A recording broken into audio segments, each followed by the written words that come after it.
issues with the referee module, but that will be seen during the match.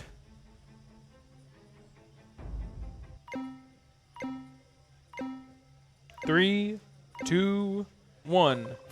Game start. Here we go. All right. So both teams sending their standards over to the resupply zone. Georgia Tech having a little bit of choppy drive getting there, but getting there without damaging itself all the same. Nagoya, as we saw earlier, having a very functional standard. Standard 3 moving in to start attacking Georgia Tech's sentry. That's not going to be able to bite back, but it's actually going to take 3 shots so far. And it looks like it's got a variable spin rate, which make it a little bit more tricky to fire at. Especially for a manual operator. Actually doing a pretty good job. The driver like decided to get really close. With those power switches exposed, you could actually go and turn those off if you had the accuracy to do so. I believe one of the ricocheted projectiles from Nagoya actually bounced back and hit their own armor panel, so they've taken 10 damage here. You can see in the bottom left-hand corner. Little fun, goofy moment. But they have been able to deal 110 damage to the sentry of Georgia Tech, putting them commanding lead. And be a little tricky. Georgia Tech, this is their first time on the field, so you're dealing with those growing pains, trying to purchase projectiles. They do not really have a buffer game at this point, having forfeited earlier, to be able to resolve those issues. So it was hopefully going to be a performance strong out the gate, but not looking like that so much now. Sometimes having all the bells and whistles on your robot can be a Nagoya little bit bought distracting. 15 projectiles for their hero. That is a lot of gold, Matt. We'll see if they're able to make use of those. The sentry below Now half they health. bought 20. Wow, he's just sitting there, soaking up. Okay, this is a great strat, but I don't think it's going to pan out. You would need to be able to finish off the sentry with the standard, and then you'd have so much ammo in your hero to take out the base. But with 5 projectiles left, you're only going to get a maximum of 50 damage done. Looks like they're able to get all 50 of it, which is impressive. 5 out of 5 those last projectiles. But you'll need at least 1 hit from that hero. Now looks like it's going to be a first blood coming across, as Georgia Tech's standard is disconnected, it looks like. Their sentry isn't, and is still just spinning happily away with 100 health left. That is going to be bad news for Georgia Tech, because now they have 0 way to retaliate, as Nagoya moves in to try to secure that sentry kill. Looks like they're actually going to be taking a look at how much of that base overshield they could be knocking off before that sentry is down. Might have forgotten that the sentry was alive, or just seeing how much damage it does to that massive overshield that the base has. But that is not going to be able to go down with only a standard doing the damage. You gotta have a hero if you want to do the base, if you want to go through the sentry and hit the base. Uh-oh. Looks like they might have hit a power switch or something. Aced.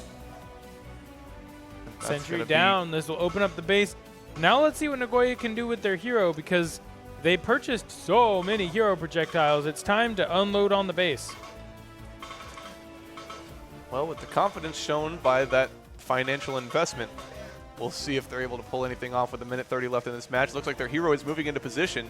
Here he is comes. level 2. He might have been waiting on that level up to be able to actually move and not have to just feather the W key.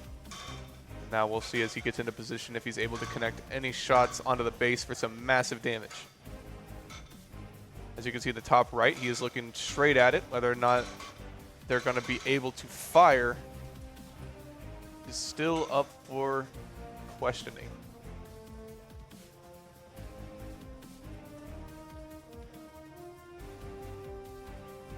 With Georgia not having any robots on the field anymore, as their standard has been disconnected, their sentry has been knocked offline from taking too much damage. We're now going to go to the first-person point of view of Nagoya's standard.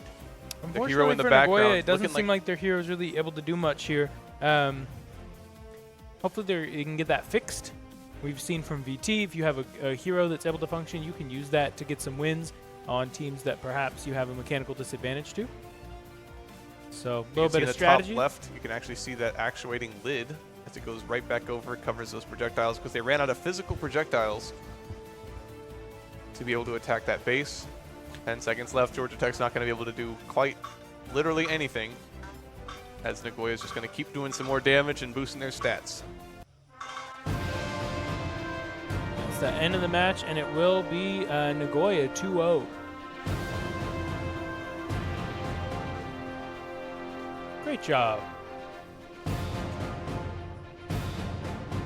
Next up will be Colorado Boulder, the Buffs, versus Torino.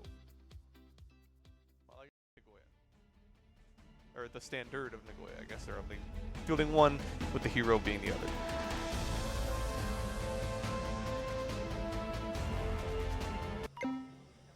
After we finish, oh, there we go. 3, 2, 1. Game start. Here we go. Nagoya versus Georgia Tech. Georgia Tech standard wiggling a They're little able bit, to but not move. moving. Signs of life are evident. Not good. When Well, you have looks like their gimbal control is good. little signs of life is almost a worse sign. Typically, little signs of life. Looks like that power limit, Uh-oh. as we're watching in the first-person point of view from Nagoya, was what was doing a ton of damage because I don't think VTGT was shooting at them. We'll go initial poke damage down from Nagoya onto the sentry of RoboRambler from Georgia Tech. Driver having to time out those manual shots on a spinning robot at variable speeds. Quite hard to do. As you can see, the importance of the spin-to-win code in manual driving and also in CV driving, but here showcasing manual for sure.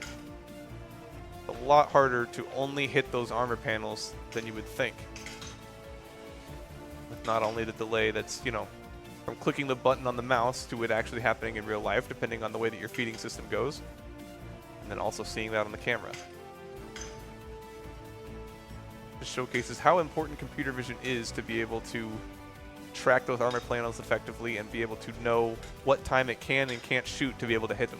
The hero for Nagoya not moving at all this time. You can see the VTM having some strange issues with greening out sometimes. Yeah, and you see 2 red lights. One of those is fine. One of those is 17 millimeter. Heroes are allowed to have a 17 millimeter, but not required. But that second red light probably was not supposed to be red. Well, it doesn't look like it's going to matter too much because Georgia's now able to move. Showing a burst of First speed, blood. spin to win. And that spin to win is going to be what kills it as it overpowers. Robot's coming back up. Got its invulnerability for a little bit.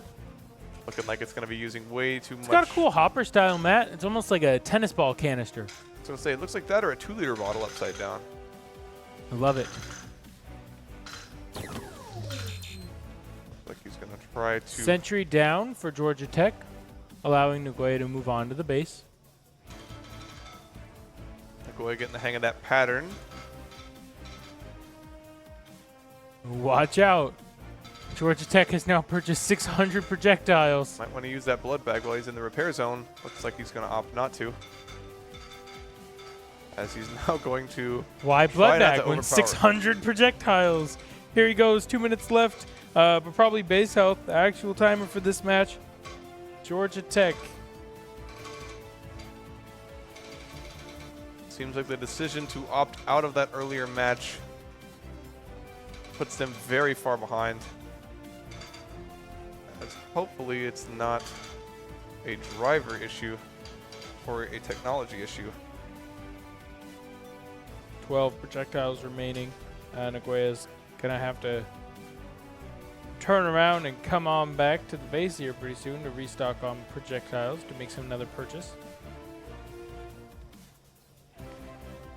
Georgia Tech can fire. I mean, it's just fun. At this point, obviously with 1 minute and 30 seconds left, they don't really have a high % chance as a level 2 standard of making it through enough of the base and the sentry, but it does make the game a lot more enjoyable when you're able to play a fully functioning robot. So hope they're able to, you know, figure out whatever problems they have maybe over time with passive XP if they tick over to level 3 here very soon.